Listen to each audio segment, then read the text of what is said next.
For every footballer who turned raw potential into greatness, there's another who stalled, drifted, or simply stopped pushing. They had the talent, the tools, the early hype, but not the hunger. These are the football players who refuse to get better.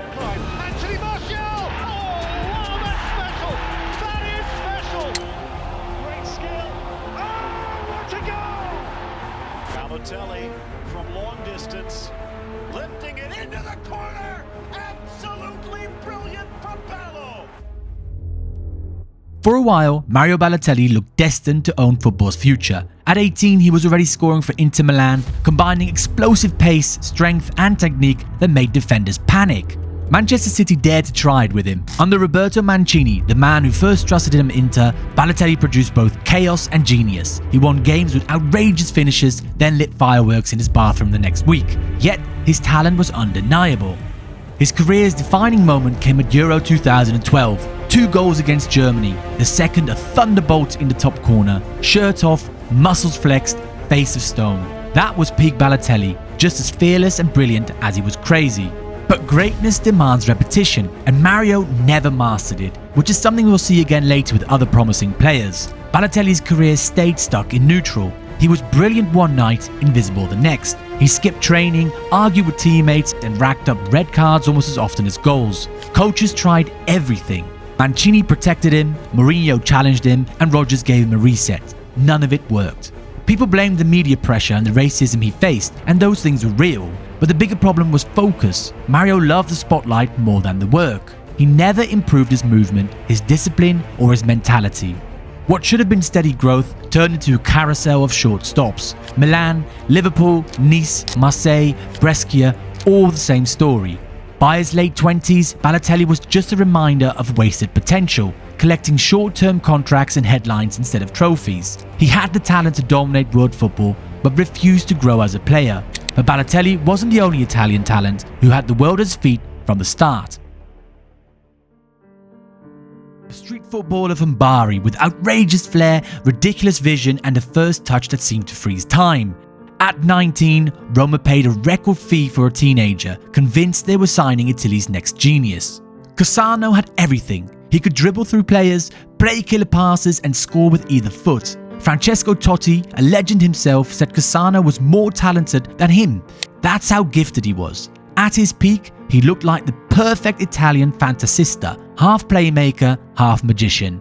But Cassano's career never matched his talent. At Roma, he clashed with coaches and argued with teammates. When things didn't go his way, he'd stop caring. He'd show up to training out of shape, get benched, then complain to the media. The cycle never ended. Real Madrid gave him a lifeline in 2006, a chance to play alongside Zidane, Ronaldo and Beckham. It should have been his moment, but Cassano had one fatal flaw: he didn't care enough.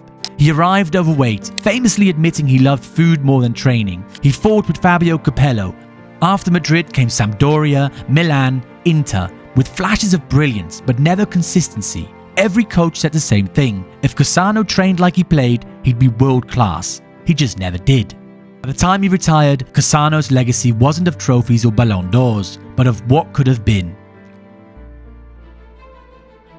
Anthony Martial was supposed to be Manchester United's next superstar. When he signed from Monaco in 2015, the fee made him the most expensive teenager in football history. Pundits laughed at the price of almost €50 million, until his debut. Against Liverpool, Martial picked up the ball on the left, danced past Martin Skrtel and curled it into the far corner. Old Trafford exploded. In one moment, he went from unknown French kid to the next Thierry Henry.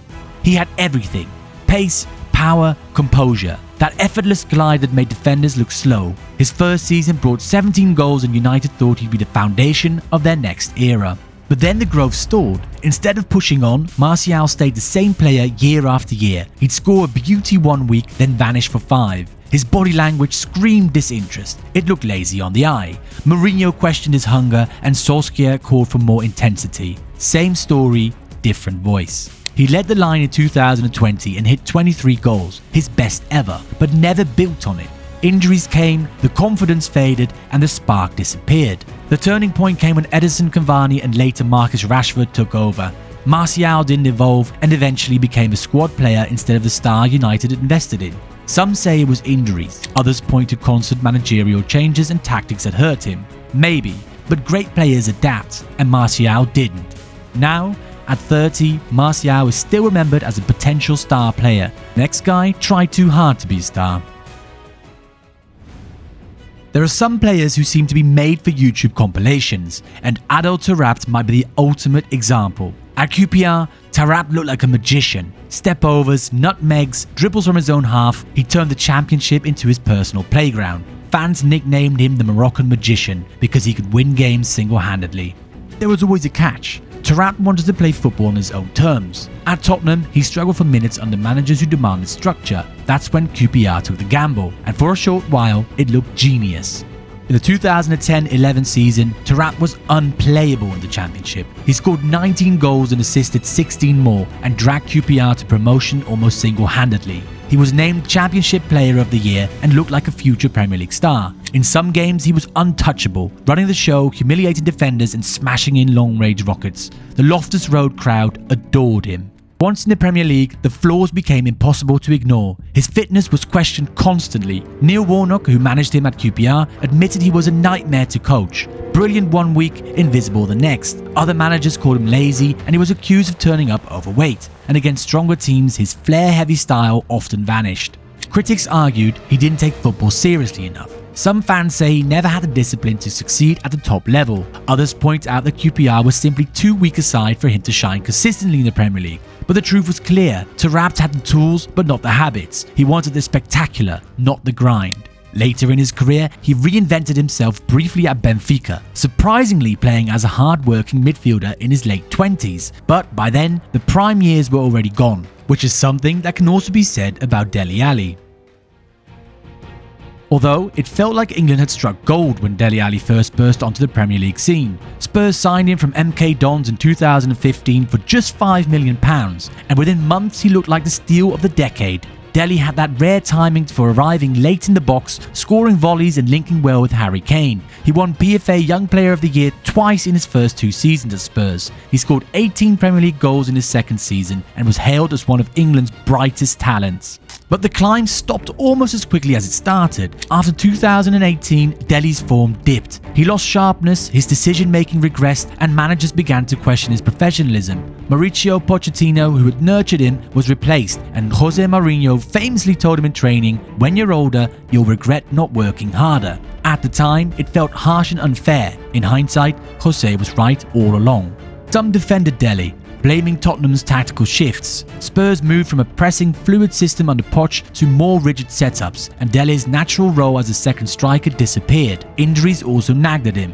The most telling part of Dele's story came later, when he bravely admitted in interviews that personal struggles, childhood trauma, addiction and mental health battles had weighed on him throughout his career, and he isn't the only player on this list who went through personal struggles. That honesty from Dele Alli made fans sympathise, but it also explained why his rise stopped so abruptly.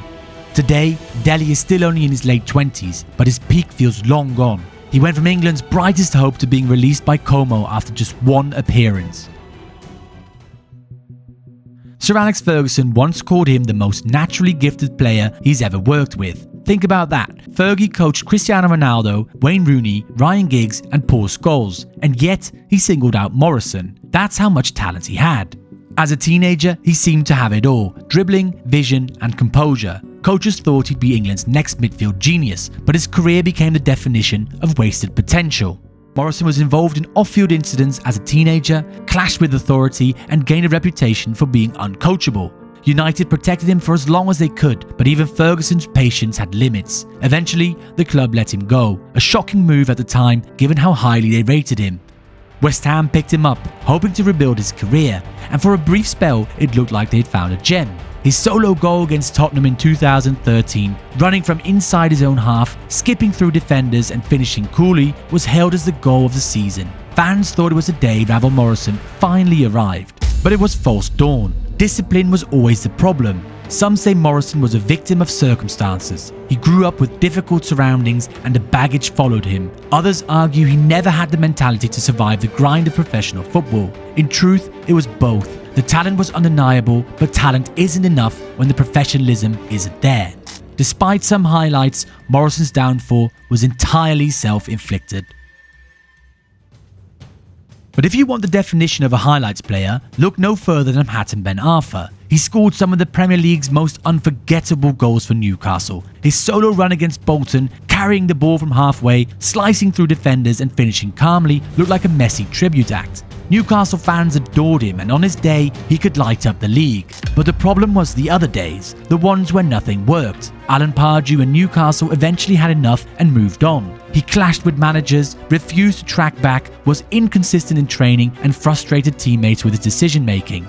At PSG, Unai Emery froze him out after a heated argument over being dropped for a cup final, accused of being lazy and self-centered. For 15 months, Ben Arfa didn't play a single match. Fans still love him because when he was good, he was that good. But the consistency was never there. He lived for the spectacular, not the simple, something the next player didn't do either. When Manchester United signed Anderson in 2007, the hype was enormous. Still just 19, he had already won the Golden Boy Award, the same prize later handed to Messi, Aguero and Mbappe. Coming from Porto, he was supposed to be the heir to Paul Scholes for the next decade. He had energy, flair and technical skill, a perfect modern midfielder. In his debut season, he played a role in United's Champions League triumph. There were flashes of brilliance too, dominant displays against Arsenal, lung-busting runs, moments where he seemed untouchable. But as the seasons rolled on, Anderson didn't develop and his fitness collapsed. Every summer he came back overweight. Teammates joked about his diet and fans joked about his body shape. Some point to injuries as a turning point. Anderson suffered serious knee issues and they undoubtedly robbed him of sharpness. But the bigger issue was attitude. Injuries happen to everyone. The greats respond with discipline and conditioning. Anderson never did. By his mid-20s, he was no longer a rising star, but a player clinging to squad rotation minutes. After 8 years at Old Trafford, he left quietly, drifting back to Brazil, and by 31, he retired altogether, long before most midfielders' legs give out. He had a Champions League medal, Premier League titles, and genuine moments of brilliance, but it all ended with the golden boy who never came close to his ceiling. Talent is everywhere in football, but talent without discipline is just potential. All these players had the gifts to be world class, but they refused to build on them. If you enjoyed this video, then be sure to give it a like, and we're pretty sure that you should give this video a watch too.